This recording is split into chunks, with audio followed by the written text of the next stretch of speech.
Ser podcast. Hay quienes tienen las manos hechas para el trabajo y los que las tienen hechas para la música. Las manos de nuestros invitados están hechas para el teatro. Julián Fuentes Reta y Jorge Muriel, bienvenidos a La Hora Extra. Hola, ¿qué tal? Muy contentos de ¿Qué estar tal? aquí. Un placer estar aquí. Julián es licenciado en Arte Dramático por la Universidad de Kent, en Canterbury, y Premio Max. Jorge se ha formado también dentro y fuera de España. Es actor, director, guionista, traductor y, Leo, generador de proyectos. Luego te pregunto por esto último.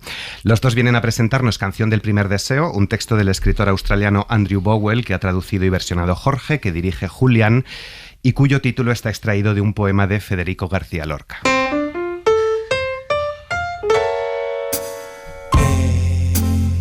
La mañana verde quería ser corazón, corazón. Y en la tarde madura quería ser ruiseñor. Cancioncilla del primer deseo. Jorge, Federico García Lorca, ¿lo es todo para ti? ¿De qué manera ha marcado tu vida, tu obra, tu arte? Qué bonita pregunta. Pues sí, o sea, mi madre quería ser actriz y ama a Lorca. Y desde chiquitito nos leían poemas de Lorca. Y una de las primeras cosas que hicimos fue La doncella y el marinero, en casa con mis primos. Así que sí, mira, me lo has hecho recordar y es cierto. Amo a Lorca. La primera cosa profesional además que hice, la hice en La Abadía, también, comedia sin título. Así que es un placer volver a Lorca, volver a La Abadía. Hiciste de Luna, ¿no? Hice de Luna, Sí, me acuerdo perfectamente. Sí. Yo también. Era precioso además ese momento, ¿no? De Lorca, que soy la luna de Shakespeare, porque están haciendo Sueño de una noche de verano. Uh-huh. Tú también regresas a la Abadía, Julián. Lorca, la Abadía, ¿qué significan para ti? Pues yo en mi caso la verdad es que la vocación me vino mucho más tarde. Yo la verdad es que fui tardío en mi familia a nivel de arte, sí, pero sobre todo literatura. Mis padres curraban los dos en... Mi madre curraba en una imprenta, mi padre en una fábrica, es decir, que siempre me han criado en medio de libros y cultura, pero lo del teatro me vino mucho más tarde. Yo estaba empecé historia y filosofía y me metí en un grupo de teatro universitario y de pronto vi que se me daba bien y me agarré a eso como un clavo. Yo dije, estábamos perdidos con un pulpo en un garaje. Y hasta hoy. Y Lorca para mí siempre ha sido un escritor muy querido. Yo he vivido muchos años en el extranjero, entonces Lorca de alguna manera era una especie como yo. Siempre me ha agarrado mucho a Lorca en Nueva York. Porque empecé a redescubrirlo sobre todo cuando yo estaba fuera, ¿no? Porque cuando uno está en su tierra siempre dice, bueno, sí, esto tal, va Lorca por aquí, va esto por allá. Y fue cuando estaba fuera, cuando lo empecé a leer y empecé a entender bastante de qué me estaba hablando. Entonces Lorca sí, para mí se merece un grandísimo respeto y sobre todo sigue siendo desgraciadamente una gran analogía o metáfora. Por eso yo creo que también nos referimos tanto a él sobre el estado de la cuestión, ¿no? Que todavía no sabemos dónde está. Yo creo que esto es importante. Antes de llegar a la Abadía habéis estrenado en Avilés. Qué importante esto de estrenar también fuera de Madrid. ¿Cómo ha ido? ¿Se os han pasado ya los nervios? Pues ha sido un estreno. Te juro que pensaba ir por la noche y digo, ¿qué voy a decir de estreno? Y digo, la palabra es potente. Ha sido potente y yo ya dejo a los espectadores y espectadoras que vengan. Y ya sabes, nosotros lo hemos hecho, o sea que yo creo que tampoco está bien que nosotros digamos ha ido bien o mal. Pues eso depende, pero desde luego potencia ha habido y se cortaba la sala con la tensión con un cuchillo. Sí, a mí me gustaría rescatar lo que acabas de decir, que lo importante de hacer un primer bolo fuera de Madrid antes del estreno, que es algo que Avilés está apoyando y lo quiero aplaudir públicamente. Es algo muy importante para las compañías. Nos ha ayudado a entender qué estamos haciendo antes de venir a Madrid, eso ha sido fundamental. Canción del primer deseo, Leo, es un texto que se ancla en tres momentos de la historia de España, 1943, 1968 y el presente. Una historia de testimonios transgeneracionales, de nuestras historias y las de nuestros mayores, un relato ficticio lleno de verdades que cierra una trilogía, Cuando deje de llover, Premio Max al Mejor Espectáculo 2015, y Las cosas que sé que son verdad, con nuestra querida Verónica Forqué. Tú, Julián, te formaste en Australia también. ¿Cómo surge este proyecto y esta colaboración con Andrew? Pues a través de Jorge. O sea, que de Australia, y tiro porque me toca. Yo viví en Australia, pero yo a Andrew Bovell es que no lo conocí allí. Yo conocía a la psique australiana, entonces fue Jorge en sus viajes de tortamundos de os voy a traer textos que vais a flipar, pues que un día vuelve y me dice, oye, tú, aquí hay un australiano y tal y cual. Yo digo, uy, no, sí, lo conocía por Lantana, ¿no? Porque es súper famoso allí. Pero yo creo que Jorge te puede... Yo fui recipiente, es el destino. Ha sido, si estamos aquí hoy, ha sido claramente porque Jorge se pega unos viajes, tanto personales como kilométricos tremendos, y nos trae perlas. O sea, que te cuente él cómo encontró cuando dejé llover. Sí, siguiendo el hilo de Julián, fue así. Es verdad que después de nuestra colaboración en el proyecto Laramie, que fue lo primero que hicimos Julián y yo juntos, y luego Los Iluminados, yo tuve una beca Fulbright en Estados Unidos y siempre que puedo me escapo para rastrear nuevos textos, para buscar inspiración. Y tengo un gran amigo allí que me dijo, tienes que leer esta obra, es una maravilla. Y era cuando dejé de llover. Es cierto que me la traje con muchos otros libros, ¿no? Y cuando la leí, digo, madre mía. Siempre lo digo y lo pienso de verdad, creo que es de las mejores obras que he leído en mi vida. Creo que para mí es un clásico contemporáneo por la forma en la que está escrita. Creo que ya la dramaturgia del texto es brutal, pero más allá de eso es la humanidad y el amor al ser humano que hay detrás. Y sabía además que un director como Julián podía elevar ese texto plásticamente a otro nivel. Y creo que lo hizo y creo que fue una maravilla esa sinergia. Y Andrew quedó encantado. Lo bonito que es verdad que Andrew volvió, o sea, cuando volvimos al matadero después de los Max, Rhys Graham, que es un documentalista australiano. Gran director también de cine. Sí, que además lleva haciendo un documental de todo el proceso creativo desde los comienzos. Estamos muy ilusionados con eso. Pero Rhys Graham es el que habló directamente con Andrew diciendo, oye, que este montaje está muy bien. Yo había conocido a Andrew en Australia porque al hacer la traducción del texto fui allí un poco a inspirarme y a empaparme un poco de la cultura australiana. Y ahí comenzó todo. Sí, yo viví en Perth, en Australia Occidental, y Andrew nació allí, entonces ya fue como muy gracioso. Vino, le gustó el montaje, luego hablamos, le dije, he vivido en Australia, he vivido en Perth, y Perth es vamos, dentro de Australia es un sitio remoto. O sea y ya conectamos, ya está hoy. Andrew Bovell. Sí, es que Bowell esto lo digo porque no, al revés, o sea, quiero decir, lo que pasa es que siempre lo aclara porque Bowell significa intestino y Bovell es un apellido que no sé de dónde vendrá, entonces él siempre dice por favor, porque a nosotros nos da igual, pero cuando lo dicen en inglés siempre suena Andrew Tripilla o Andrew Bowell, ¿no? Pero bueno, que a la audiencia española le va a sonar bien. Y antes de entrar en la obra, para los que no conozcan estos textos, las anteriores obras teatrales, ¿de qué va, así a grandes rasgos, esta trilogía sobre la herencia? ¿Qué relación guardan entre sí? Hombre, trilogía es porque es una trilogía de facto, pero no ha sido pensada como tal, ¿no? Hemos tenido la gran suerte de poder haber anclado un proyecto con Andrew y por lo tanto ya cuando llegas al número 3, pues no hay 2 sin 3, a la tercera va la vencida, es una cosa popular, pues ya han dicho trilogía. Y sí que es cierto que llevamos todos estos, ya van para 10 años, ¿eh?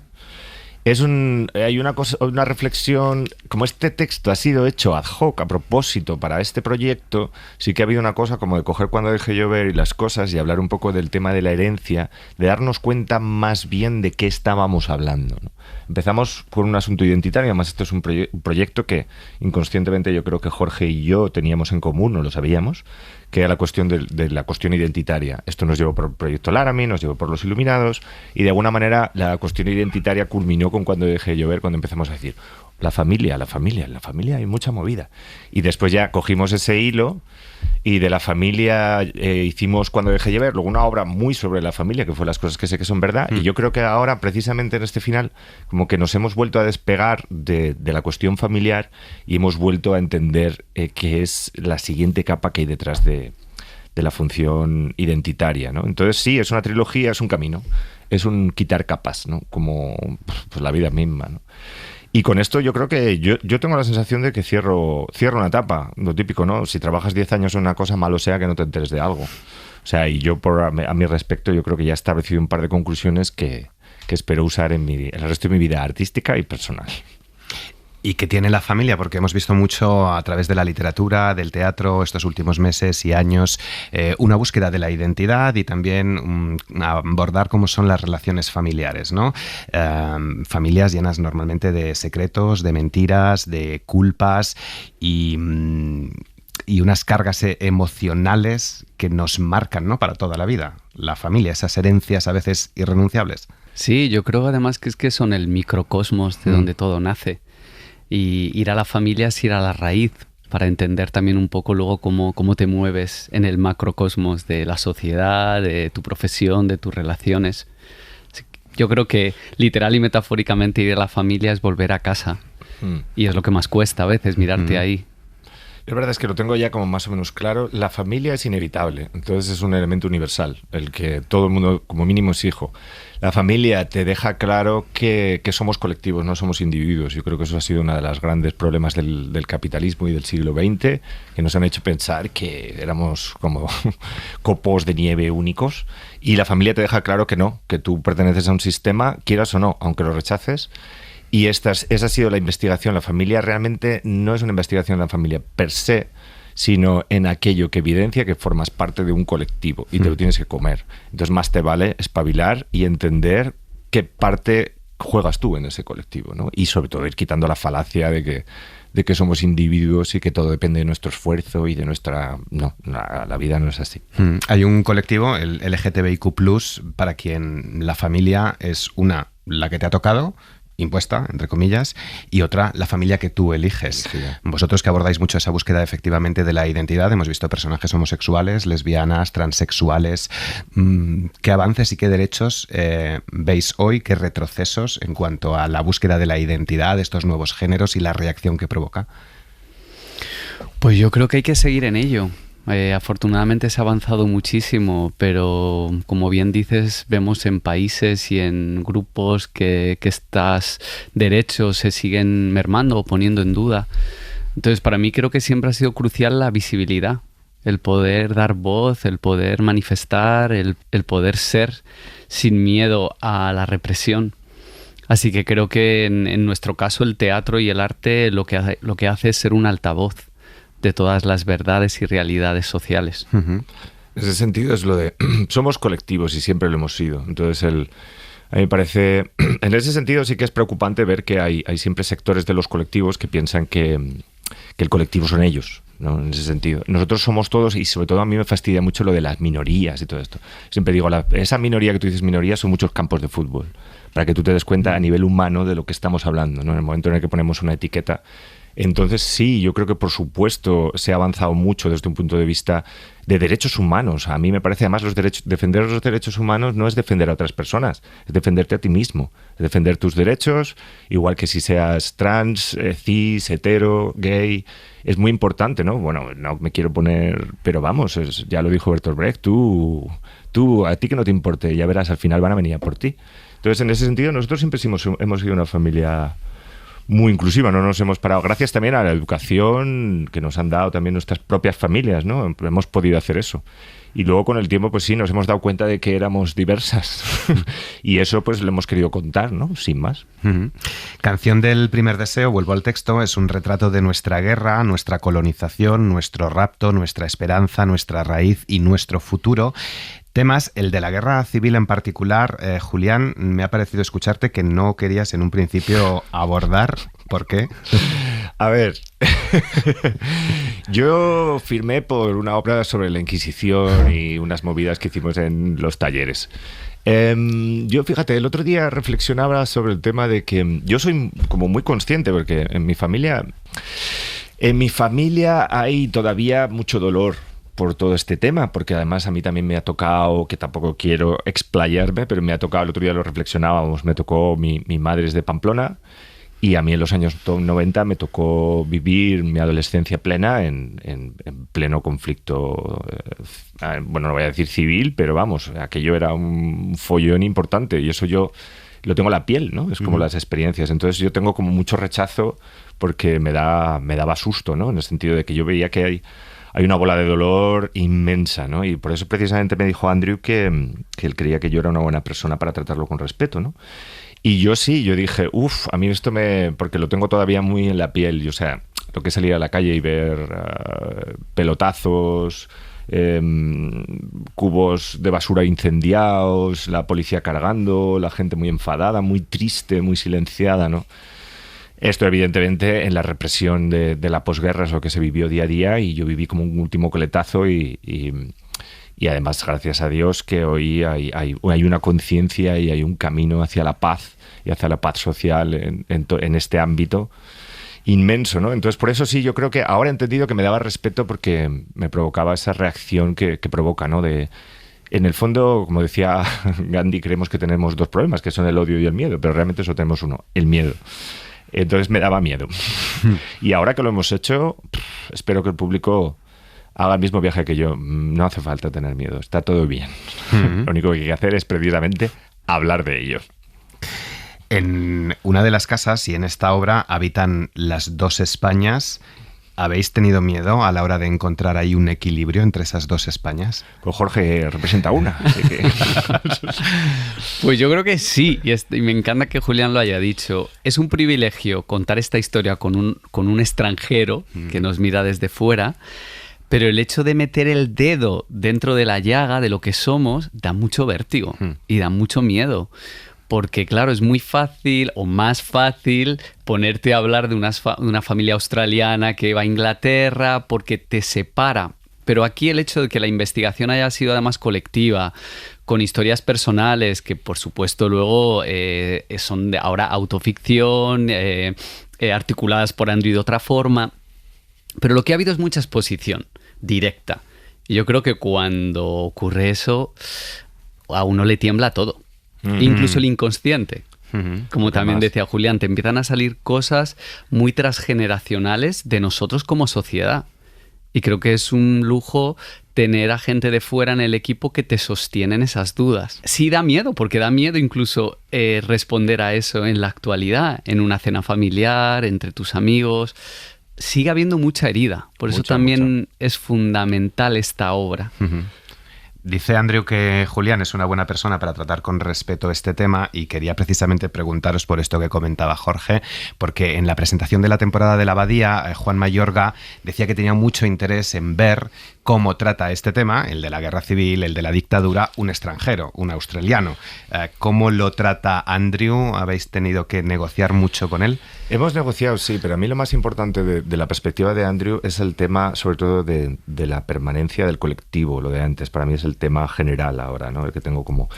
Al tener a una persona de fuera, sobre todo no nos hemos hecho palmas ni oles, ¿sabes? Quiero decir, cuando ha habido que hablar de determinados temas, porque sí que es cierto, además yo tampoco es que lo diga esto está mal, ¿no? Yo a mí me parece normal, ¿no? Pues todo el mundo te juntas en un dolor común, por los ancestros que tienen, las cosas que han pasado, y a veces ese dolor común pues hacemos piña y nos olvidamos de todo lo anterior. Tener una persona de fuera te ha dicho, oye, que esto también pasó, ¿no?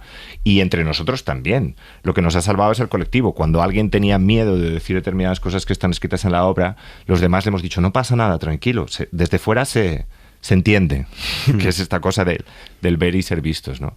Entonces, tener a Andrew nos ha evitado que nos enrosquemos en nuestro dolor. Y que, por otro lado, yo lo he entendido perfectamente al 100% y no voy a juzgar a nadie. Pero eso ha sido lo que ha permitido a este proyecto ser lo que es. Y yo añadiría algo muy bonito que las últimas semanas Julián nos decía como actores, y que creo que es cierto. Yo creo que llega un momento en el texto que trasciende lo político. En realidad, totalmente, hay algo muy hermoso de Andrew, que en el fondo lo que está hablando es de las heridas de los seres humanos. De los seres humanos en cualquier lugar. Y es verdad que ahora el contexto aquí es España, en estas 3 épocas que tú has hablado, con un contexto social y político determinado, con una guerra civil, pero de lo que está hablando verdaderamente es de las heridas de estos personajes y de cómo esas heridas se perpetúan en el tiempo. Entonces, en realidad, él no quiere hablar de posicionamientos, aunque es evidente que pueda tener un posicionamiento claro en ciertos temas, pero de lo que está hablando es de la reconciliación de las gentes. Y eso me emociona. Vamos con esos personajes. En Canción del primer deseo hay 4 en escena: Consuelo Trujillo, Pilar Gómez u Olga Díaz, Borja Maestre y Jorge. Interpretan cada uno de ellos 2 personajes diferentes en diferentes momentos de la historia, 2 familias entrelazadas en el tiempo, relacionadas entre sí hasta donde podáis contar, y sin hacer spoilers, quiénes son estos personajes y qué nos cuentan esas 2 familias. A ver, sin hacer spoilers, poco se puede contar. Y además las obras de Andrew son de que no te hagan spoilers. Sí, el otro día en el estreno ya vivimos el sacrosanto momento Andrew Bobel, donde un momento que la gente empezó, ya, porque es su padre, es su madre, es su primo. Eso es muy bonito, además, vivirlo para los espectadores, ¿no? Yo solo diré que son 8 personajes, 4 actores, que se desarrolla así en el 68 y en el presente, el 43, y se referencia, pero no se muestra. Y que adelante para descubrir, que me parece una cosa fundamental de la obra, que aparte de los personajes españoles, también incluimos un personaje colombiano, que también me parece una de las cosas que nos cuesta también hablar, de nuestros vínculos con América Latina y de todo el camino que nos queda hacer juntos. Y que vamos, que es un repaso. La obra dura 1 horita y media, una cosita así. Ajá. Y yo le puedo garantizar al espectador que no se va a aburrir, porque más cosas no se pueden contar en menos tiempo. Vale. Tiene que estar muy atento. Vale. Sí, quería, Jorge, si quieres añadir algo sobre... Están haciendo un currazo, lo digo públicamente en la radio. Estos 4 personas, estos 4 actores están haciendo un viaje psiconáutico que pasan de un personaje a otro, que yo todavía alucino cuando les veo. La verdad que es un viaje sideral. Me encanta que el director nos apoye porque es como muy, muy intenso. Le va el sueldo en ello también, ¿Qué voy a decir? Claro. No, pero él me gusta, que como buen maño que es, cuando te da un piropo es porque es verdad. Sí, yo no regalo nada de eso, sí. Exactamente, eso realmente me siento respaldado. Pero sí me gustaría añadir, más que contar algo de los personajes, aplaudir una vez más a Andrew, porque creo que es un regalo como actor los 2 personajes que nos da a cada uno, porque están muy bien construidos y además son un poco un vaso comunicante del otro. Eso como si fueran las 2 caras de una misma moneda. Y aunque son muy diferentes, a medida que estoy profundizando en el texto, veo que qué placer el poder casi que uno empuja al otro.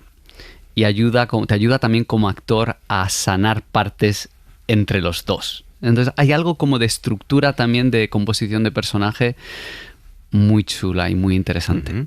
Voy a intentar no hacer spoilers, pero voy a hablar un poquito de algunos de los temas que, bajo mi percepción, aborda la obra.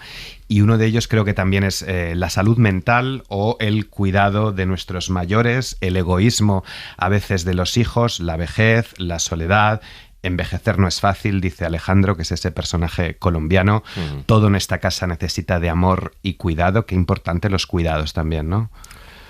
Absolutamente, yo creo que sí. De hecho, una de las cosas que ha dicho Jorge, y que conviene insistir en que no estamos haciendo un relato político sobre los temas de la guerra civil y la posguerra, sino que estamos hablando del presente, ¿no? Todo forma parte de nuestra historia, y de hecho cuanto antes empecemos a respirarlo, y sobre todo para las generaciones venideras, mejor. Pero sí hay una analogía y una metáfora que se propone además de una manera prístina, que es una madre que tiene demencia y no se acuerda de las cosas, y unos hijos que no saben cómo cuidarla, ¿no? Entonces nosotros ya la 3ª semana de ensayo dijimos, esto va a ser España. No sabemos. ¿Cómo? ¿Qué le pasa a mamá? ¿Por qué mamá está así? Y encima mamá no nos cuenta nada, nosotros no sabemos muy bien por qué mamá está así, porque no ha contado nada, y de aquí para adelante, ¿no? Y de hecho, bueno, la obra propone también una posibilidad de recuperación. La obra, de hecho, habla de la recuperación de la memoria como paso indispensable para la reconstrucción y el poder llegar a una paz. Alejandro es el colombiano, y otra cosa que también caracteriza a nuestro país es que son las personas latinoamericanas las que muchas veces se encargan de los cuidados. Total. En estas familias. Lo hablábamos con el premio Alfaguara de novela 2023, Gustavo Rodríguez, hace un mes aproximadamente, que es también una novela sobre los cuidados y la gente latinoamericana que cuida a la gente más pudiente. Personas como Alejandro, a las que en un principio incorporamos a nuestra familia, les tratamos como uno más, pero al final no deja de aflorar nuestro racismo, ¿no? Por supuesto, yo creo que la sociedad española todavía tiene esa cosa pendiente. Somos racistas y somos tanto que no nos damos cuenta. Y en esta obra también se trata de eso. Además, es un temas, como verás, incómodos, pero no incómodos a nivel de, ay, sí, vamos a hablar de esto, de aquello. No, son verdaderamente incómodos y al mismo tiempo se presentan de una manera muy, muy honesta, muy de corazón, muy de... Y además, con lo que he dicho antes, pues suma y sigue, ¿no? Y aquí viene esta persona de Colombia a cuidar de mamá. Y vamos, en ese sentido, Andrew, la verdad que no da punta sin hilo. Y aquí viene también, está habiendo una inmigración que está ayudando a volver a sostener los cuidados en este país a todos los niveles, no solo los cuidados de las personas mayores, sino los cuidados de las infraestructuras, en un montón de cosas, ¿no? Y sin embargo sigue siendo una cosa invisible de la que nos cuesta hablar, ¿no? Y nosotros necesitamos, bueno, no solo nosotros, sino todo el mundo, ¿no? Necesita de esa reinvigoración, y hay muchas políticas nacionales que se ocupan de cerrar la puerta de inmigración, cuando la población está envejeciendo y además pues bueno, estamos cambiando de siglo. Entonces también eso se trata en la obra y además de una manera como muy, muy natural. También la colonización. Australia y España son potencias colonizadoras. Nunca olvides de dónde vienes, porque un día volverás para reclamar lo que te pertenece. Alejandro habla de las estatuas y de los edificios que llenan bulevares de su país, que muestran una historia, Leo, de riqueza y poder, de reyes y conquistas. Ha sido uno de los grandes debates también después del Black Lives Matter, ¿no? No sois sociólogos ni politólogos, os lo he dicho antes de empezar, pero bueno, es otro de los debates, ¿no? El qué hacer con las estatuas y los movimientos y los monumentos colonialistas vandalizados, derribados en muchos casos. Hay quien opina que hay que propiciar una convivencia de los dos relatos, de las dos voces, no eliminar tampoco esos símbolos que recuerdan la historia de lo que fuimos y de los errores que cometimos. Yo, fíjate, como te he dicho antes lo de estudiar historia, sí que creo que por un lado no podemos hacer borrón y cuenta nueva y decir, ay, sí, no, esto no pasó y ahora todo es diverso, todo es igual. De hecho, la historia es una lección dolorosa y lo que diferencia la historia del teatro es que nosotros no somos historiadores, nosotros nos inventamos historia, pero la historia es una serie de hechos. Entonces, a ese nivel, yo creo que sí conviene, por ejemplo, incluso un museo de la memoria, ¿no? Por supuesto que no hay que decir, no, esto no pasó, ahora lo tapamos y lo convertimos en un jardín. Esto es precisamente lo que no puede ser, convertirlo en un jardín de flores. Hay que mantener esos recordatorios pero al mismo tiempo hay que tener en cuenta que son recordatorios de un pasado, no una cosa dada por hecho, o sobre todo el relato. Hay determinados relatos que se van a hundir. Estamos en el principio del siglo XXI. Yo entiendo que ahora mismo hay una reacción muy furibunda porque el cambio da pánico. Y también entiendo a las personas que tienen miedo del cambio. Pero precisamente desde la historia se ve... Puedes intentar retrasar un cambio, puedes dar golpes de Estado, puedes movilizar, puedes tratar de asaltar cosas, pero al final aquí estamos, ¿no? En el siglo XXI con una democracia, después de 100 años de sangre, y la democracia sigue adelante. Y otros, sí, puedes intentar retrasarlo, sobre todo para la conveniencia de algunos, ¿no? Pero esos monumentos, por supuesto que no se pueden sencillamente... Bueno, se pueden retirar, llevar a un museo y decir esto es lo que pasó. Yo qué sé, yo no soy politólogo, ¿no? Pero vetar y olvidar en ningún caso ayuda. Yo lo que creo, Dani, es que hay una falta de empatía en la sociedad. Y me gusta también esto que dice Julián de la comunidad, porque es verdad, por ejemplo, añadir al colombiano es dar voz a parte de la comunidad que normalmente no tiene voz. Y creo que es un acierto por parte de Andrew de incluir a Latinoamérica, porque es una voz importante en el discurso. Y con esto quiero unir lo anterior, hay cosas del pasado que lo que habría que entender como comunidad es si hacen daño al otro, que es lo que no escuchamos. Ahí es donde digo que hay una falta de empatía. No es eliminar estas estatuas, pero sería entender qué dolor provoca esas estatuas a determinada gente dentro del colectivo. Pero claro, si nos seguimos viendo como algo individual, nos seguiremos viendo como enemigos. Si nos viéramos como una cosa de globalidad y de totalidad, que creo que es lo que busca también el texto, encontraríamos una mayor escucha y por lo tanto un mayor respeto hacia el otro y hacia su dolor. Del Black Lives Matter al Me Too, a principios de año hablábamos con Esther López Barceló, que ha publicado una novela preciosa sobre las guardianas de la memoria, las mujeres durante la guerra civil y la posguerra. Todas esas mujeres que se convirtieron en guardianas de la memoria, porque sobre todo fueron ellas mayoritariamente las que nunca dejaron que se olvidara que su marido, que su madre, que su padre había sido fusilado y estaba enterrado en una fosa sin nombre, en una fosa que no tenía ningún elemento que la la recordara, ¿no? Si no llega a ser... Dice Consuelo Trujillo que esta es una obra también muy femenina, que hace hincapié mucho en las mujeres, en las víctimas de aquellas atrocidades, entre otras la del robo de bebés, pero también víctimas hoy de abusos, de violaciones, de violencia machista en el presente. Bueno, yo a ese nivel lo primero que necesito sería, a pesar, o sea, las circunstancias que nosotros todos estamos aquí, somos dos hombres y la ha escrito Andrew, ¿no? Pero es una escritura colectiva, en la que el relato de nuestras compañeras pues ha tenido mucha voz y han contado muchas cosas, y de hecho hemos tenido en los ensayos, por ejemplo, Borja, Jorge y yo, como representantes de haber sido estructurados como hombres, ¿no? Independientemente de que sea hetero o gay, somos hombres. Nos hemos ocupado mucho del relato de lo masculino entre nuestros dolores, y yo creo que hay una escena preciosa, la escena 11, que yo me parto en dos. Y luego, con respecto a lo de lo femenino, yo por un lado tengo la claridad de que hay una voz y un relato que se ha hecho a través de nuestras compañeras que Andrew ha focalizado, es decir, que no hemos querido... Y segundo, como dar un paso atrás en ese sentido y decir, yo creo que... Yo por mi parte, como hombre hetero, blanco, yo creo que lo más importante para mí es quedarme callado y dejar que otras personas hablen. Entonces yo a ese nivel, creo que la obra espero que haga eso, y a ese nivel pues sí, pues venir a verla, y es que como que no quiero hablar de lo femenino, pero bueno, la obra lo expresa de manera como muy clara, y de hecho yo me siento muy... hay un matriarcado fortísimo también en la previdencia de la memoria, y ahí está Consuelo, ¿no? Siendo nuestra matriarca, y bueno, y ahí está Pilar y Olga siendo nuestra Julia, que es la furia, ¿no? Y cuando lo ves, a mí me genera un respeto y una necesidad de que esa voz tenga la mayor claridad posible. Incluso hay veces que te genera, te pones así como directora a decir, no, pero prueba por aquí, prueba por allá. Y muchas veces he dicho, tú cállate y deja que se organicen. Y hoy el resultado es bestial. O sea, yo me quedo clavado al asiento. Sí, es una obra que reivindica lo femenino. Y lo sabemos como grupo, y es un placer dejar también que nuestras compañeras lideren con el discurso, porque es importante y necesario.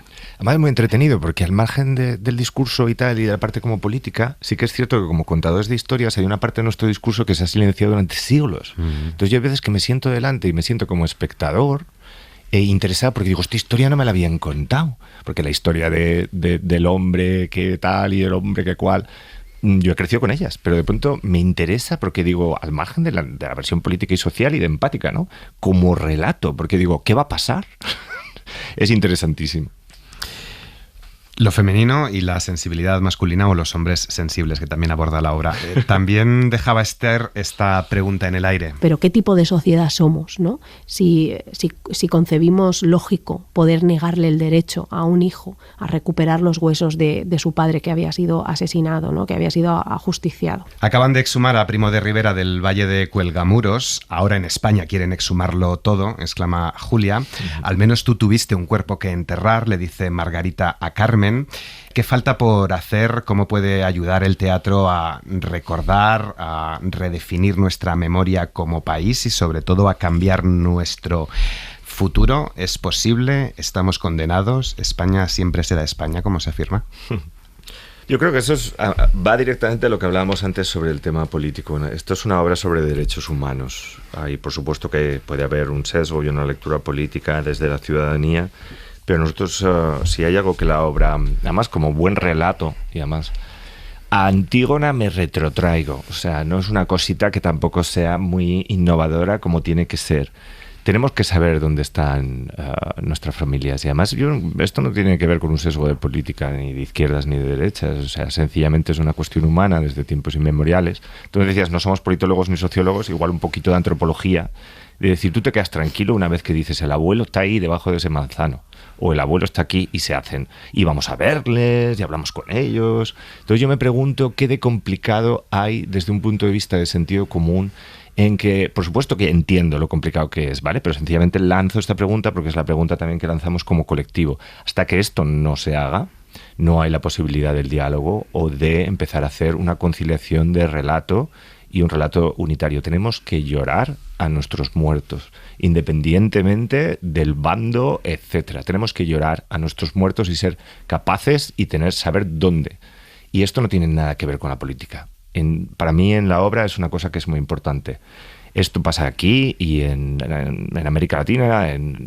Yo no hago más que pensar, nosotros que estamos haciendo esta obra ahora, cada vez que veo los titulares en Ucrania, digo, qué horror, nos estamos desatando este nudo 100 años después, mientras en otra parte de Europa están apretando este nudo que va a costar desatarlo otra vez. Es estremecedor, pero la propuesta de la obra, ya en ese sentido, nuestra propuesta también. Independientemente de lo que pensemos, yo creo que todo el mundo sabe que todos hemos tenido un abuelo y una abuela, y todos queremos saber, en el caso de que no sepamos dónde está, pues dónde está, para respetar a nuestros ancestros. Y esto es algo que desde la derecha, desde la izquierda, desde el centro, desde arriba, desde abajo, a ver quién no lo entiende, como ha dicho Jorge, empatía. Y es que yo creo que sin justicia no puede haber reparación. En uno de los libros que hemos leído para el proceso había una imagen muy bonita que a mí me ha ayudado mucho, que es la idea de la herida, ¿no? Si tú haces una herida y la cierras y no se ha limpiado por dentro, eso va a generar pus y va a empezar a salir. Entonces hay algo de la herida que creo que no se ha hecho, que es poder ver la herida, claramente nombrar la herida, limpiar la herida y poder cerrarla. Y eso es un poco lo que pretendemos también con esta obra. Es un pasito, nos queda trabajo. Sí, exacto.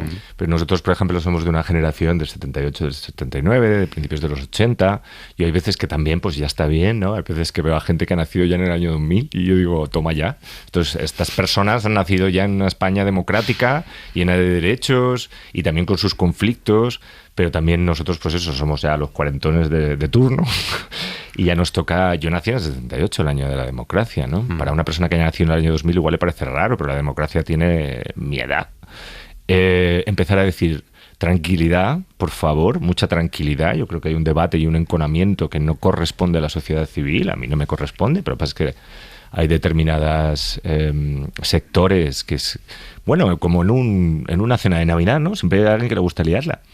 Eso es así, pero que necesitamos empezar a hablar con esto. Yo tengo una hija de 10 años y tengo una urgencia vital de que cuando yo no esté en este mundo, que además espero que ella viva mucho más que yo, ella no herede esta herida. Me parece innecesario, además en su caso, ¿sabes? Que nació en el 2012 y le estamos hablando de una guerra que fue en el 37. Qué irresponsabilidad seguir pasando este dolor a una persona que está tan alejada ya del conflicto. Me parecería como padre una responsabilidad total. Y además creo que nos toca ahora, nos toca a nosotros, porque es cierto, también por poner todo sobre la mesa, que incluso en la transición creo que se hizo lo que pensábamos que era lo mejor. Sí, cerrar y tirar para adelante. Exactamente, entonces eso no lo pongo en duda, pero ¿qué nos corresponde a nosotros hacer? Como tercera generación, como nietos de esas generaciones que vivieron la guerra civil. Yo creo que por eso toca desde este lugar comunitario poder observar lo que se cerró por el bien de todos, pero que ahora nos damos cuenta que no se ha visto, que no se ha puesto el ojo en realmente reparar cosas que no se han reparado. Por eso decía lo del principio, si tú realmente no reparas eso, no le pones escucha, visión y corazón, la herida va a seguir supurando. Creo que toca abrir esa herida. Claro, acuérdate, voy a leer, acuérdate, este país asesinó a un poeta y no hace tanto, no por lo que escribía o lo que pensaba, lo mataron por maricón, que no se te olvide, y le metieron una bala en el culo para que quedara constancia de ello. Es decir, son heridas todavía abiertas, no reparadas y algunas no tan lejanas en el tiempo, porque estas cosas las estamos viendo, pero bueno, por tranquilidad nos voy a preguntar por lo que es ser un verdadero español, que eso también se plantea en el texto, ni si ser un buen español es lo mismo que hoy ser un español de bien. Contadme, para los que no la hemos visto todavía, cómo es esa puesta en escena, porque además suelen ser vuestras obras con más o menos elementos muy poéticas siempre. Pues pero un segundito, Dani, que me encanta también que saques todos estos temas, pero también sacaría que hay algo muy bonito en el texto que dice que en el fondo todos buscamos amar y ser amados. Yep. Más allá de todo lo que sea ser un español, ¿me entiendes? Que digo por reafirmar también para la gente que nos oiga, que en realidad este texto de lo que habla también es del ser humano y del amor que hay detrás de las personas que luchan por intentar ser ellos mismos. Y yo te voy a poner un ejemplito, sobre todo, que no quiero tampoco, pero hay una movida, por ejemplo, a la gente le encanta ver Sucesión y White Lotus, ¿no? Porque le gusta también ver que los ricos también lloran. Y luego también pues hay otros relatos que... Entonces tiene que haber todos los relatos, pero todos los relatos, toda sucesión que la gente está... me encanta, y todo White Lotus, que a mí me cuesta también por temas de clase, es ver cómo esta gente necesita eso y lo monstruoso que puede ser con determinadas estructuras de... Claro, a mayor, como decía, un gran poder conlleva una gran responsabilidad, vamos a citar a Spiderman, que nunca viene de mal. Entonces nos encanta ver cómo, independientemente que sea desde el barrio más barrio hasta el mogul de tal, todo el mundo va en lo que sustraen todos los relatos o lo que subyace. Yo cuando veo Sucesión flipo y todo el mundo está enganchadísimo de ver cómo se pelean por esas migajas de amor, ¿no? Y a la gente nos gusta ver este relato porque al final historias hay 2 o 3, que ya decían los griegos. Y es que si no pensamos en esto, volvemos a la lucha, volvemos Totalmente. a la separación. Yo lo digo por eso, porque, claro, seguimos teniendo mucha rabia y creo que entonces lo que nos lleva una vez más a sentirnos separados y unos somos los buenos y otros los malos. Claro. Creo que es bonito como abrazar la sombra de cada uno de nosotros, la responsabilidad de cada uno de nosotros y poder ver al diferente con respeto y... Bueno, para el diferente eres tú. Exactamente, porque él te va a ver desde la misma Claro, te ve perspectiva. desde la misma perspectiva. Y ahora me contáis cómo es la puesta en escena. es que estamos muy movilizados. O sea, nos ha movilizado. Yo espero.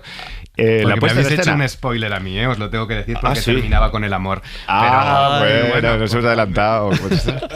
Pues la puesta en escena. ¿Cómo es la puesta en escena, Jorge? ¿Tú cómo la ves desde el escenario?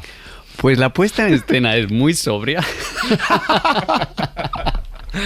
Lo es. Deja que los actores se luzcan. Claro, porque vemos al actor Van en cambiar de sueldo. personaje en el escenario, ¿no? Sí, y es un tour saltos de en el force. tiempo. Y... Hemos A ver. cogido camino de en medio. Ya llevamos, cuando dije yo de las cosas, yo he hecho muchos testeos de cómo que funcionaba. Y ahora tanto Andrew como vosotros como yo hemos cogido la fuerza ya del teatro que llevamos haciendo durante 10 años. Y eso provoca una cosa compacta, sencilla y muy teatral, y al mismo tiempo que se estructura sobre todo es muy sencilla, es muy de sentido común, es una puesta en escena muy despojada y al mismo tiempo muy rica en matices de personajes y todo esto. Por eso digo que sí que se apoyan los actores y ellos están haciendo un currazo. Y es muy textual, es verdad. Como es una obra muy narrada y al mismo tiempo un espacio escénico tan limpio te ayuda a que puedas jugar también con este elemento brechtiano de cambios de personajes y una iluminación muy hermosa, una música. Aunque debo decir al hilo de despojada, y con esto cierro, que el otro día estábamos Ciro y yo mirando y digo, joder, macho, esto como Twin Peaks también tiene un punto así como de ida de olla muy bonito. Lo digo porque sería más bien hablar de qué no es, pero sí que gracias al trabajo de Iñaki Rubio y de Ciru también le hemos dado una dimensión alucinatoria a la obra muchas veces, y en vuestro trabajo muy, muy potente. Y creo que también es importante, o es mi percepción, ciertas dosis de humor en el texto. Claro, es que hablando de este país, ¿cómo no? O sea, somos una gente... Tenemos esta cosa como de salir pa'lante, independientemente de que a veces nos hagamos daño, ¿no? Pero ponernos extra trágicos hubiera sido traicionar la esencia de lo que estamos contando. Y yo creo que aquí Jorge, por ejemplo, tiene unos momentazos, tanto Jorge como Pilar como Olga, hay momentos en los que te partes de risa, como no te vas a partir. Es un poco como... Nosotros hablamos del tema del humor en la guerra, ¿te acuerdas? Siempre todo muy trágico. Y yo decía, ¿dónde está el humor? Pues en Gila. En Gila, por ejemplo, está el enemigo. El humor está en nuestra psique y somos gente que usamos el humor como vehículo de supervivencia. Entonces hay veces que parece que lo hemos dividido. Es un poco lo que me ha pasado con el relato, ¿no? Entonces en este relato hay momentos en los que las salidas de los personajes, pues te partes de risa. ¿Te ríes por no llorar? Pues no sé. O lloras por no reírte, ¿sabes? Que a veces también pasa. O sea que sí, hay unos yo le he puesto chispazos de humor negro.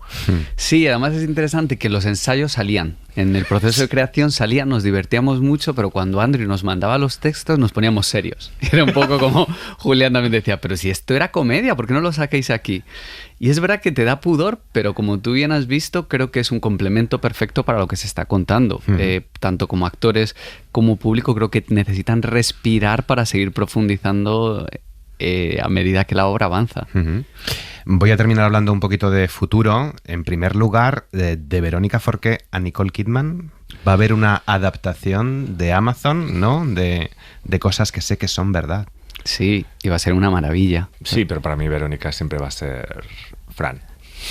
Sí. Siempre. Pero vamos, nos alegramos mucho por Andrew, sobre todo, que es un gran trabajador y sí, se va a hacer. Nosotros vamos a quedar, digamos, lo tenemos clarísimo, vamos a quedar todos a ver la serie juntos para ponerla a parir. Nosotros lo hicimos bien, lo hicimos mal. Pero sí, eso también da fe de que los relatos que hila Andrew, que tenemos la suerte de compartir, son universales. Sí, son dos grandes actrices, tanto Verónica como Nicole, para un personaje maravilloso. Sí. Y Andrew lo que ha hecho es un episodio desarrollando la vida de cada uno de los personajes de la obra. A un pájaro rojo que no es flor ni canto. ¿Y esto? Le pido que vuele, que sea la mano, que no me retiene. A ver, Julián, leo que actualmente estás colaborando con Paula Quintana en su espectáculo Huerto, con Sí, Sofía Comas, a quien escuchamos en la puesta en escena para su álbum A un pájaro rojo, Qué temazo, sí. con la Sala Cuarta Pared como coordinadora de este curso de dirección. Cuéntanos. Oye, gracias por haberos leído. De verdad, me estoy pegando un viaje en esta entrevista. Pues con Sofía, sí, A un pájaro rojo. Hay una parte de, como hablábamos antes, de estar cerrando un ciclo, que implica que uno sale como tiene que salir de un ciclo, ¿no? Con determinadas certezas y por lo tanto con ganas de seguir explorando carriles nuevos. Entonces cayeron, gracias a precisamente además sobre el trabajo en lo femenino, ¿no? En el momento en el que me he quedado callado, y yo creo que me he quedado ya diciendo, bueno, yo aquí estoy, si a alguien le viene bien lo que sé hacer. Y Paula me llamó, y Paula es la que lidera el proyecto de Huerto, y para mí ha sido brutal no liderar y estar en un equipo de una persona tan poderosa como Paula y una persona tan poderosa como Sofía, porque Sofía es un fuego, la tía, o sea, quiero decir, y estar ahí sentado diciendo, bueno, pues os hago la dirección, llevo 10 años en esto, os hago la puesta en escena desde mi experiencia, como yo les decía a ellas, desde mis heridas y desde mis fracasos, no desde, tengo un primer Max, que total, para acá, tengo uno, ¿sabes? Y he hecho muchísimas cosas que no han funcionado, ¿no? Y eso está siendo tremendo, y eso es como otra prueba del cambio, ¿no? O sea, ahora que por fin podemos ya dejar con naturalidad que las mujeres lideren, para que ellas cometan sus errores también, ¿no? Que luego está el santificar las mujeres como vacas sagradas, que desde luego me parece también muy peligroso. Pues me han caído estos proyectos en el regazo y maravilloso. O sea, son proyectos muy distintos, pero yo veo como que mi capacidad artesana pues se puede poner al servicio de Huerto, que es una pieza de danza súper interior, súper personal, muy experimental y al mismo tiempo muy sencilla. Y la música de Sofía, que tiene esta cosa medieval, folk, yo siempre, es como el otro día decía su manager, ¿no? Es la Björk del foro, decías, la Björk del foro. ¿Cómo no te vas a sumar a estas personas si son dos pedazos de artistas que dices, venga, ¿qué necesitas, no? Y bueno, yo estoy aprendiendo. Es que no hay otra cosa en la vida más que aprender, ¿no? Y claro, de pronto dirigir una pieza de danza, hacer la puesta en escena, no dirigir. Y el concierto fue, yo no me he pasado mejor en mi vida, estaba en cabina bailando, tío. O sea, quiero decir, esto con las obras de teatro no me he pasado. Y tú, Jorge, como generador de proyectos, que dice la nota de prensa de la Abadía, en los 20 años que te conozco no has parado de leer, de escribir, de viajar, de traducir. ¿En qué estás ahora? Pues estoy desarrollando la escritura de mi primer guión de largometraje. La verdad que bien, nominado al Goya por sus cortos también, tengo que decir, sí. Sí. Multipremiado. La verdad que muy contento. En el cine y en la dirección de cine he encontrado también un pilar importante. Como tú bien dices, siempre me ha gustado mucho escribir, y esto del largometraje está siendo un reto, claro, porque escribir un corto, bueno, tiene su dificultad, pero es más asequible. Pero el largo está siendo todo un viaje. Y lo estoy disfrutando mucho, la verdad. Estuve este fin de semana en el CDN viendo algunos días, ahora me ha venido a la mente esta pregunta, que una obra que habla un poco de la necesidad de, si quieres actuar, tienes que buscarte tú, no solo la financiación, sino escribirte los proyectos, producirte los proyectos, dirigirte los proyectos. Es la única forma hoy de estar en activo, salvo que tengas un golpe de suerte, ¿no? El tú sacarte tus propias castañas del fuego. Sí, esto de generación de proyectos, que siempre me hace gracia, pero es verdad que fue el origen. Por ejemplo, el conocernos Julián y yo fue porque... Si no iba a ser por Jorge... Bueno, porque encontré el proyecto Laramie justo cuando se había aprobado el matrimonio homosexual y lo conocía de Estados Unidos y dije, este texto sería fundamental ahora. Y como tú bien dices, creo que hay una parte del artista que no tiene que estar solo esperando que le llamen, sino ponerse proactivo. Y ahí surgió todo, un poco a intentar abrir puertas para poder mostrar lo que uno tiene dentro. En la mañana verde quería ser corazón, corazón. Y en la tarde madura quería ser ruiseñor, ruiseñor. En la mañana verde quería ser corazón, corazón. Y en la tarde madura quería ser ruiseñor, ruiseñor. Alma, ponte color naranja. Alma, ponte color de amor. Alma. Reafirmamos que esto es una obra sobre derechos humanos, sobre el ser humano, sobre el colectivo y sobre el amor, por el que afortunadamente ya no tengo que preguntaros, pero sí con amor os despido. Ve hambriento de amor, ama igual que comes, con apetito, no seas exquisito con el amor, no lo pongas a un lado, deja el plato limpio y resiste, sea cual sea el precio, que no te acobarde el poder, aunque la consecuencia sea la muerte, mejor morir con orgullo. Julián Fuentes Reta y Jorge Muriel, muchas gracias por habernos dado amor en la hora extra y mucha mierda. Muchísimas gracias a ti, de verdad. Mucho amor, Dani. Un beso.